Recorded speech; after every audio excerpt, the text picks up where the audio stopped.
जिंदाबाद जिंदाबाद जिंदाबाद बीजेपी जिंदाबाद जिंदाबाद जिंदाबाद नरेंद्र मोदी जिंदाबाद जिंदाबाद जिंदाबाद भारत माता की जय भारत माता की जय এই প্রগতি পথ যাত্রার এদিন ক্লাবৰ প্ৰাংগণত আমাৰ জিলাৰ পৰা গুৱাহাটী মোৰ চৰকাৰ জ্যেষ্ঠ কনিষ্ঠ কাৰ্যকৰ্তাসকল ভাৰতবৰ্ষত স্বাধীনতাৰ পিছত সৰ্বোচ্চ কাল প্ৰধানমন্ত্ৰী হিচাপে তেখেতে এই পদত অধিষ্ঠিত হ'ল। সেই উপলক্ষে প্ৰগতিৰ পথযাত্ৰা নামেৰে এটা নামকৰণ ৰাজ্যিক নেতৃত্বই আমাক দিছিলে। তাত মূল উদ্দেশ্য আছিল যে আমাৰ অঞ্চলত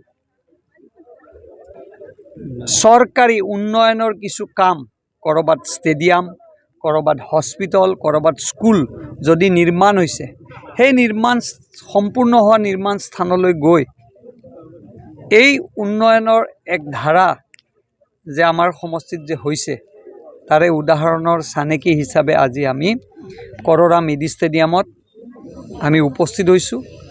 আৰু ইয়াত কৰৰা আমাৰ বিডিয়া মণ্ডলৰ সন্মানীয় সভাপতি তলুক ডেকা ডাঙৰীয়াৰ নেতৃত্বত ৰাজ্যিক জিলা যিসকল বিষয়ববীয়া কাৰ্যকৰ্তা পঞ্চায়তৰ প্ৰতিনিধিসকলে আছে, আমি এক প্ৰগতিৰ পদযাত্ৰা কৰি তেখেতৰ প্ৰতি সন্মান জনাইছোঁ আৰু ভগৱানৰ ওচৰত প্ৰাৰ্থনা জনাইছোঁ তেখেতে এনেকৈ আৰু অনিৰ্দিষ্ট কাললৈকে তেখেতে ভাৰতৰ প্ৰধানমন্ত্ৰী হৈ থাকক আৰু ভাৰতীয় জনতা পাৰ্টিক বিশ্বৰ ভিতৰত এক শক্তিশালী দল হিচাপে নিজক পৰিচয় দিয়ক। আৰু সেই কাৰ্যসূচীত আজি আমি অন্তৰ্ভুক্ত হৈছিলোঁ। ইয়াত বুথৰ, পঞ্চায়তৰ, জিলা আৰু ৰাজ্যিক আৰু মণ্ডল পৰ্যায়ত বিভিন্ন কাৰ্যকৰ্তাই অংশগ্ৰহণ কৰিছে।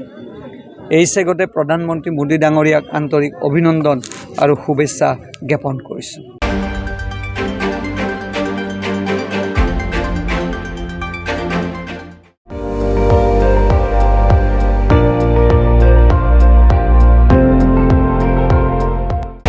আপুনি চাই আছে ND24, সৰ্বশ্ৰেষ্ঠ নহয় সৰ্বোত্তমৰ দৌৰ।